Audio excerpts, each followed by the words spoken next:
Now we want to look at how can we use the technology towards modern leadership.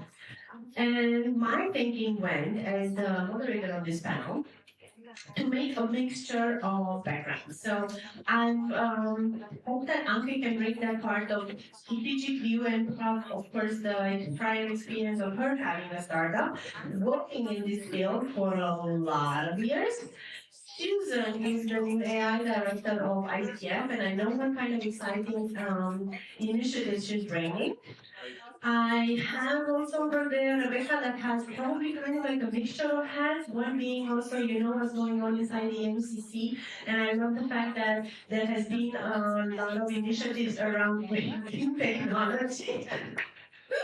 I'm not going to say primary prime on that one, but I'm going to say I'm happy to see that it's happening also in other associations. Plus, you have also the technology side for yourself throughout other projects that you're doing in other organizations. Alex, I know that you have also today a case study because that's a true also example of implementing technology within that part of leadership. So I'm grateful that you've been able to join us. And I think that's all. Levin, have I said a word about you? You don't recall, but you had a brilliant question before, so I think everyone picked it up. You're the one that's going to have good answers also. And yesterday you had also the pitch about, but one reason why we thought that it would be extremely important to invite you to this conversation right now is because today, as you might remember, we have the Tobias. You still have it as an option for the reflection, guided reflection for today. And that was a huge element that we considered in the sense of saying, we spoke also this morning about the importance of reflection. And bringing it throughout the conference, I love the way you talked about this when we did the prep and we finished introduced them, what's the value of reflection overall in leadership development. Hence, that was the thought behind the backgrounds of everyone. What was the piece of puzzle that we wanted to take from their own experience and put it now on stage. Thank you very much, everyone, for accepting this invite. And now, for full honesty, I had a full plan in my mind. I had questions. I have no idea anymore where they are, and I don't find them in emails.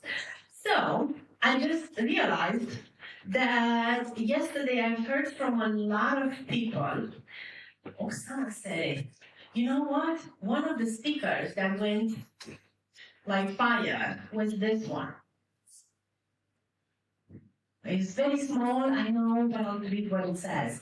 It says, AI has no value. Coaches do. So I want to just throw that one into the pot directly. You had no idea what I'm going to ask you, so it's good like that. What do you think of this one? And how do you bring this one together with leadership and technology? AI has no values, coaches do.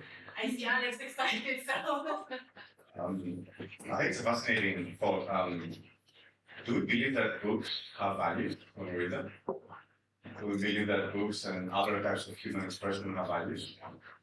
AI has been created in the simplest form of terms by just reading what humans have created so far. This version of AI, there's new versions of AI, with reinforcement learning that will probably surpass that. But I think it's a very difficult thing to say AI has no values, period. I think there are some values for sure. There are actually different values within even different AI models. So we see that there's already research out there. I was talking with a group yesterday where they put, you're familiar with the main models, ChatGPT, Claude, DeepSeek, right? And also Gemini.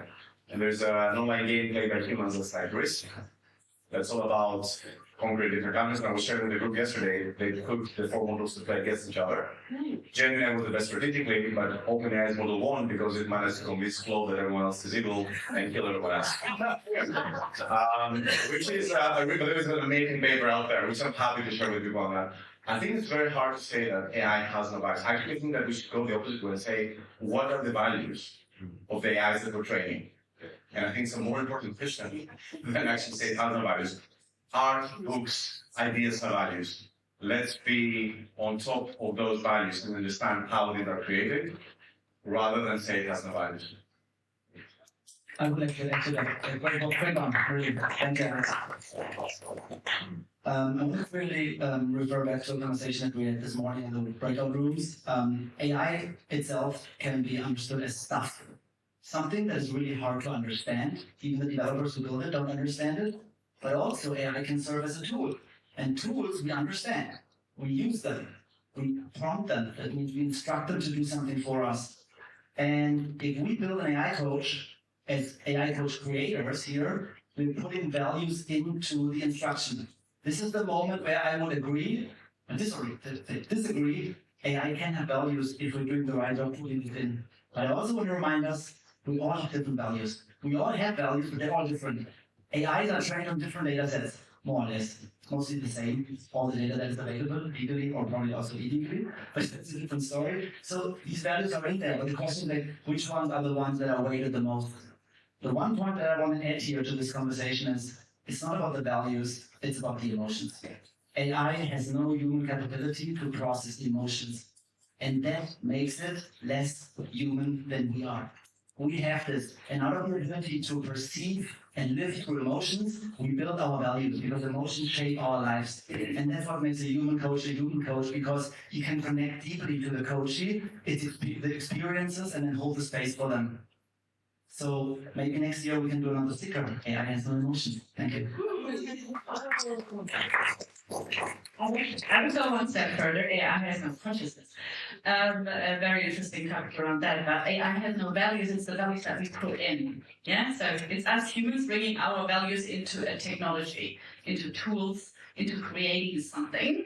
Yeah. And it's based on our data, our knowledge. So it's actually us that reflects us back as AI. So if we say AI has no values, what does that mean? What does that say about us? Look at the current political landscape, and let's have a discussion about values. They're different values. They probably all have values if we like it or not, from their personal perspective. And AI just reflects all of these volatile values that are out there in the world, and we just have the responsibility to actually shape something responsibly, ethically. And that's what hopefully we humans can create somehow, and we are hopefully still able to shape. So I'm hopeful that we can still have an influence there based on values that are important to hopefully all of us here in the room. They might not be like values that everyone's sharing on the level. So to connect the values with leadership, because that was part of the question, I agree that we train the AI model to have the values that are relevant, whether it's for your individual practice or whether it's for your organization, and then linking that to leadership is the problem. So why does your organization exist, and what's the core purpose of that, and what is it that you create value for individuals or organizations? That would be my contribution. Thank you. AI might not have values, but can mimic values. So the question is is that good enough? For most cases, probably yes.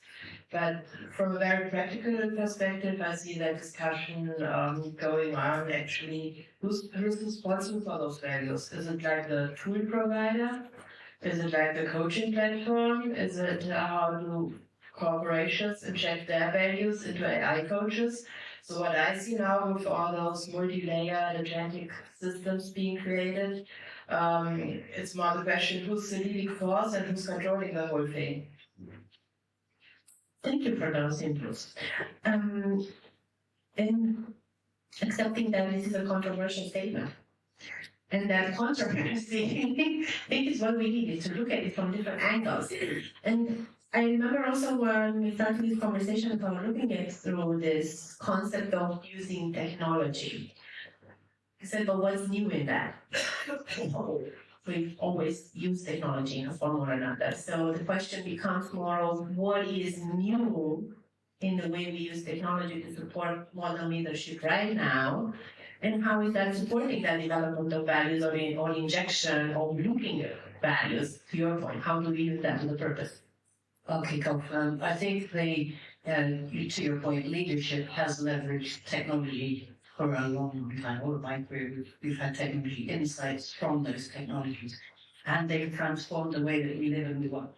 And this is no different. I think the main difference with AI is the potential for this speed. And so what that invites from us as leaders or as coaches with leaders is the adaptability, the fact that we need to be more nimble, and that we need to be looking at the insights in order that we're informed about what's emerging, things that we don't yet know, the gaps, the spaces. And to add to that, AI is so groundbreaking because it's the first time we're creating tools and software that we don't understand. Before that, we had to hard code every step. Evoke hard scripted most of the coaching journey and then started to inflect AI on it. Now we're having this tool that we don't know what it actually does, but we're just letting it go and saying we can scale. Nice, let's scale this to thousands, 10,000, maybe millions of people. The challenge here is that we are in the very beginning of understanding the technology and how to use it in a way that we can create trust with organizations and individuals. And we won't break that trust afterwards. So with that in mind, I can just say Tobias is the biggest experiment that we're launching so far. Like you're the biggest test group of Tobias so far. I think we've got 60 users. Yay, we did a university test with the PH Cologne, who we expect was 40 users. But we're still so early and we're learning from every test. How can we be better reflected in the AI about its limitations, its scope? We're getting amazing feedback from you. We're building it in. And everyone who says, hey, we've built something that's ready to scale to millions and millions of people, it's a lot of risk on the technology that we don't yet understand. So I think our responsibility here to create that trust is to be very transparent about what it can do and, slow down a little bit on how much innovation do we let happen. Create this controllable groups where we test, compare, and then go baby step by baby step. Before Rebecca jumps in, I'm going to say, Levin, let's just tell everyone, don't worry, we're not going to read through your reflections. We don't have access to them. We've agreed to read about this one very, very early on, like confidentiality thing. It's really, really important for us. And we don't have access either. We're storing the databases in sharded ways, meaning there's the data that's identifiable, your name, your email, and then there's another database that has the information on your user ID that you put into your chat history. So the systems are not connected in that way. So I just want to explain you what is possible from a GDPR perspective and what you can look out for if you're testing an AI tool. Thank you. It was important for me to clarify, especially as everyone should continue using it, because I think reflection is an important part for the leadership development. Didn't they read the terms and conditions? The question was if everybody read the terms and conditions and has policy. We'll ask you questions later. Go back to the question, what do you think of it? You don't remember the question, I see it in your eyes, like, well, where did we start this? We started about what's new about this technology? Why is this a question around how do we use technology for vulnerable leadership today? We need to use, everyone's using it, and also leaders need to use it. It's pretty easy because all of your employees are using it. Again, no matter if it's in a corporate context or privately, if they don't have access to the corporate, they will do it. There's no question around that. And I talked to a lot of leaders that just don't have the time to play as much with AI than most of their teams because they are having to make the decisions in a lot of meetings and then don't have the time to actually play with the tools. Yeah, so, but it's important to understand and to learn about it, to actually know what your team members are all playing around with and how to actually use this responsibly and safely within your teams, with the company data, with your data, with personal data, even also if they then use it at home. Yeah, are they then using it within the company system or are they using it? So all these things are something that you need to kind of understand, and also how can you use it for yourself as a leader to become a better leader? Because you have all of a sudden access to things that you never had access to before, and it starts with knowledge, the possibility to chat to it, to get some more ideas out of it, or even use it as a reflective tool. So what I did compare was trust, and what you're saying further is that it's not only about the trust that we're building in, but it's also about how do we as leaders model certain behaviors in terms of being curious about technology and how can that support all employees. Because it's a wild, open space at the moment, and we need to navigate that and shape that. And there's no answer yet on how this is best being used, so just go out, explore and see how it helps you. I'm gonna pick up some of these points and I'm gonna be a little bit controversial, right? First of all, Suzanne, you said about leadership using technologies. I actually think it's potentially helpful comparing what's happening with AI to any previous technology change. Because some of the fundamentals that are happening have never happened before when we talk about frame of reference. We don't have frame of reference for the speed, for sure, that you guys mentioned, that I feel great, but we also don't have frame of reference of what does it mean for people to adopt something so fast.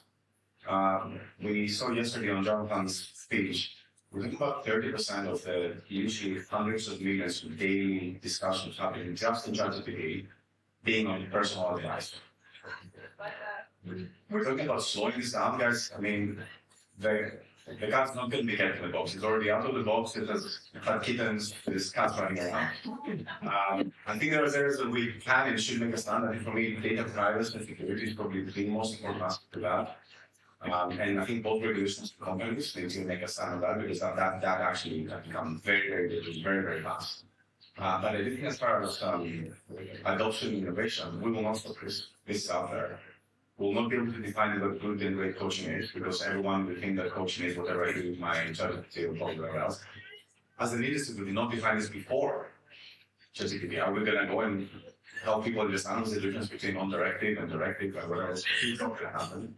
So I think our approach here is to engage with these players and say, how do we make a stand? What are the areas that really matter? Data and privacy really matters. What are the areas where we're prepared to have some areas where we do misfire and we have some issues, but then can go back and say, hey, these are not the most important things, and these were done ethically and we correct these things.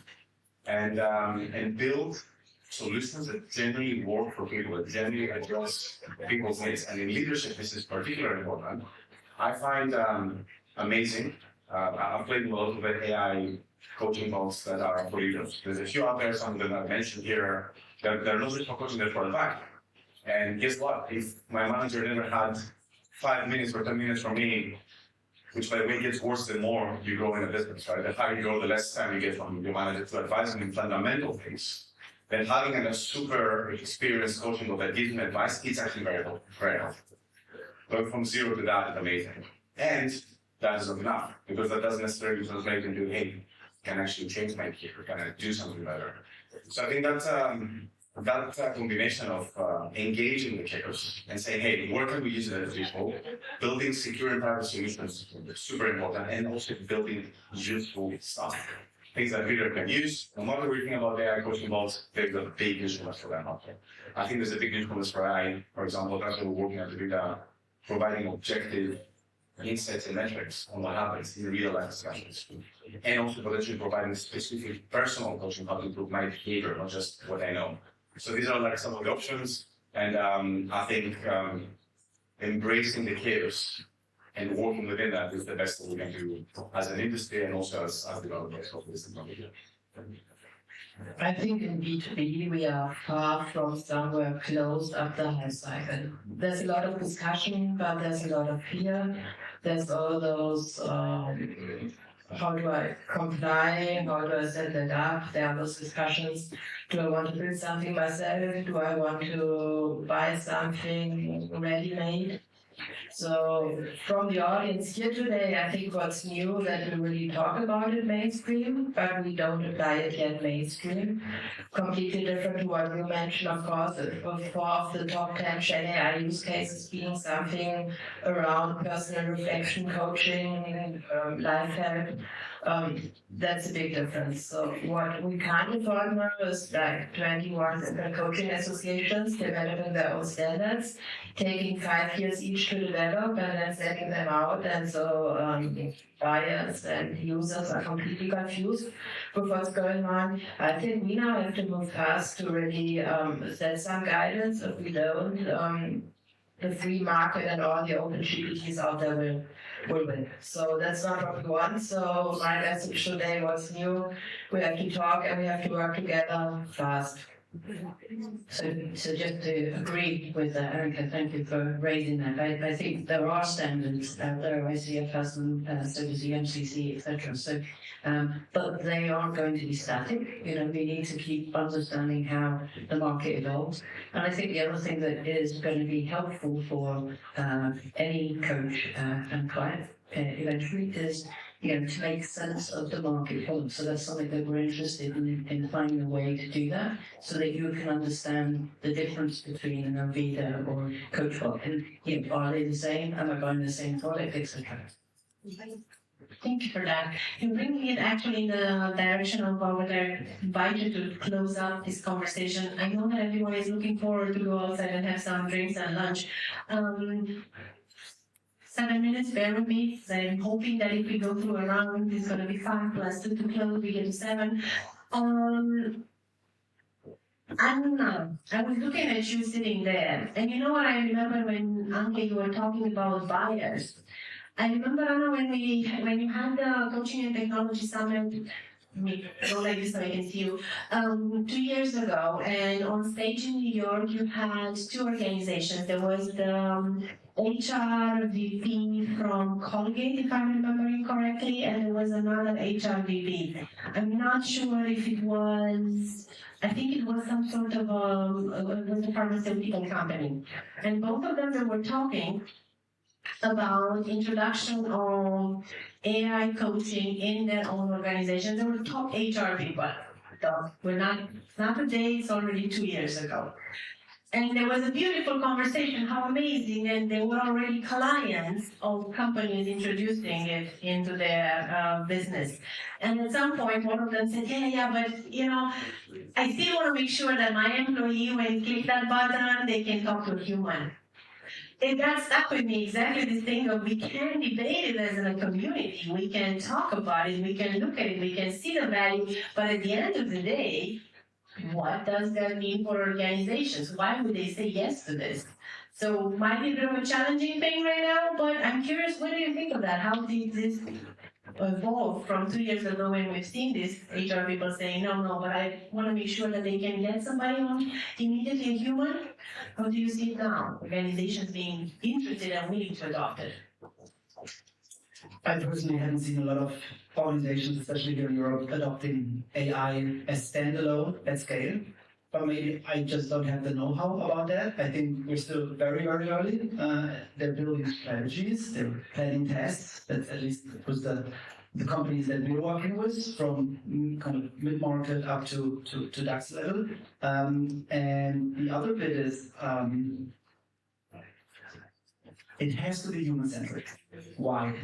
Because if we are rolling out AI-only software, where's the point of reflection where someone asks the junior employee that we want to enable, how is this sitting with you? How does it make you feel? You know, what did you learn? What are you taking away? And does this somewhat align with our company values, how we want to develop you, progress your career, and so forth? So if there is no more human check and we just give it to the AI to do everything, we're giving up the responsibility because we're no longer able to control and respond to things. So this is why I'm, pledging for this human-led and coach-centric future of AI in coaching, where coaches are training and supervising the AI, and it always has to be a combination until we have the research. Thank you for all the researchers doing that here. That AI can do it on its own, just getting the success and not crossing any lines that we don't want to be crossed. So, just adding to that, there is actually interesting studies done on the US side on like how the users want to use it. So that the question is not like what do I as the HR, and in the end, who is profiting? Not only the company, but who is actually using coaching? It's our clients, it's the employees. Yeah, so I would love to actually turn, that around into what do they want, what do they need, like what meets their needs. Like some will, and there is this interesting paper study internally at Better Up, where they kind of like did a lot of like number crushing on who wants to use an AI coach, who wants to do a human coach, and who wants to do a hybrid. And I think this is interesting because that's also from my experience something that we see a lot, that there are the users that would love to just go with an AI coach because that's what calls to their interest and that's how they interact best. And others would just want to have a human coach. They don't really want that. They don't feel comfortable with it. And then there are those that want both. And we have to look more through the user lens on this. And what do they need? And how can we provide that to them? And in a safe way and ethical and according to, a coaching mindset, and meeting the company needs as well. It's a complex system, as you see. Yeah, but I think we should really, really focus more on what the actual clients need. Yeah, and what they want, and not always just match it with what we coaches want, what we, like corporates want. Yeah, so having this discussion also, from the other side. Just stepping back from coaching and just talking generally about the adoption of AI within organizations. So HR as a function is one of the, I think it's 24% of the organizations that were surveyed, 24% of the HR functions are adopting AI in some capacity. So HR as a function needs to kind of increase its adoption of AI and get to the board table and the chief people officers advocating for the fact that AI is coming and we need to be upskilling our people, etc., etc. So there's something about the fact that we are probably, we're at the early stages and people aren't buying corporate solutions yet because they're not really sure how they're going to embrace AI for the organization generally.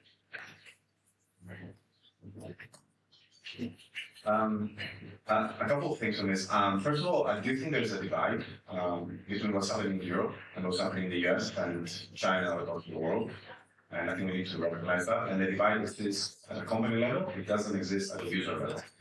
What I mean by that is if you look at the usage of people in Europe and the US, as far as using personally AI tools for personal advice and relationships and friendships and business, it's actually very, very similar.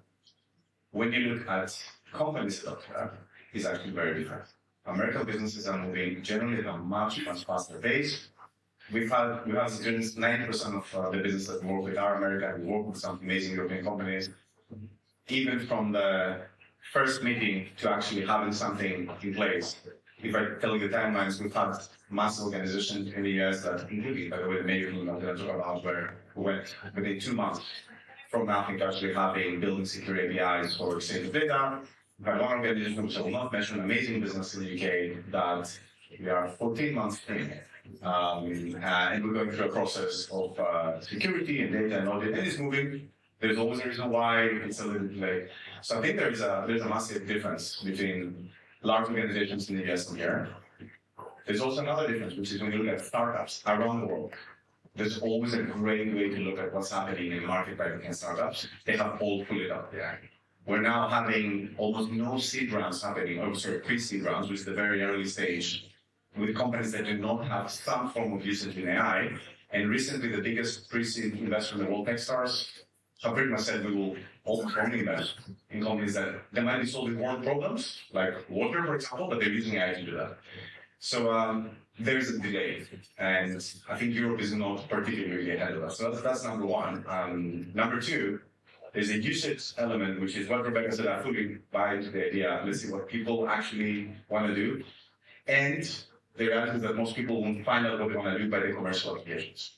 They will not find that really corporate applications. Because yes, people have answered to the Better Up survey, which I've seen as well, hey, well, I would like a human coach or not, but which AI coach have I seen? Have I seen the latest AI model with the latest voice and avatar, or the one that was 3 months ago that was, by the way, 50% worse, right? So we don't even know what the user wants. The best way of approaching is what the users are actually doing. So I think for leadership and business, I think going back and saying what are people actually doing already, it's already in the market. We don't even need to wait for better technology, by the way. Already the technology we have in the market is transformational for 80% of the businesses. And that's going to be the biggest chance of leadership. Because we've been used to implementing, we have SAP here, right? We've been used to implementing projects over 10 years or 5 years, and we want this to be, and we want to stay there for X amount of time. We now live in a world where startups implement AI solutions for a month or for a week, and then they change it. So what does this actually mean? And that for me is one of the most interesting challenges of bigger organizations that's down to leadership. How do we break the model of solutions that last for 2, 3, 5 years to solutions that we may actually try and do something safely, but do something for 3, 4 months and then change it? We don't have a stable market yet, and companies will not buy something before this is not somehow set. And we are betting for attention, so now AI applications are like the top layer. They have to take care of all the other things. I agree with the regional split. I don't see here any beyond productivity applications really. I mean, there is individualized learning, the consumer apps, they're all doing that. I don't see anything like that yet in a corporate environment. So I think as long as that's not like a leading system, and at the moment it's all like pilot stage, and as long there's not standards there, we are not really talking big adoption. The interest is there, but we are not there yet with really delivering. And you can probably talk to all 10 startups up there, how long the process takes to get even the pilot implemented in a company. We're talking about years, not months or weeks. So this is more my question: can we still afford to move at that speed, especially if we look at other geographies? Thank you. And I'll take what you just said now at the end, Anke, like, can we afford speed?